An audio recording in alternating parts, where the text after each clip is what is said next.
There's also this notion of therapist as gatekeeper. And it's important for you to know that as a therapist, you have two jobs with the transgender community.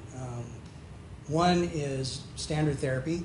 And most people come into therapy because they have issues like everybody else, and they're not coming because of their gender identity or their sexual orientation, for that matter, but that they're coming in because they're having trouble with their family, with their relationship, with their kids. They have anxiety, depression, those kinds of things. Now, their identity will probably intersect in ways that affects that, so it's important to discuss, but it may not be the issue. The idea of therapist as gatekeeper really has to do with access to surgeries and hormones for transsexuals.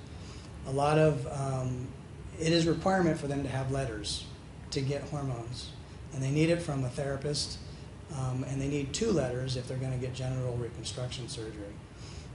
So you stand between them and their ability to get what they need.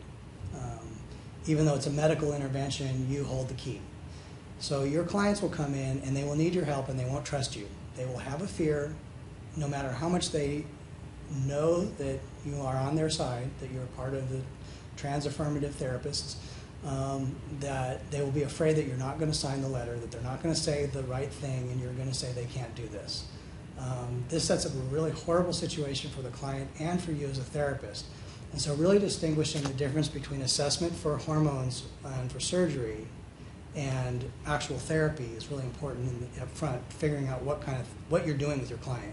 If they're looking for a letter, it's a different kind of thing. It's not really therapy, it's more assessment. And therapy occurs when they have the other issues around, maybe around transition, socially dealing with the differences. Social transition is really difficult. It's much harder than physically transitioning. You get thrown into a different culture that you have to learn to deal with.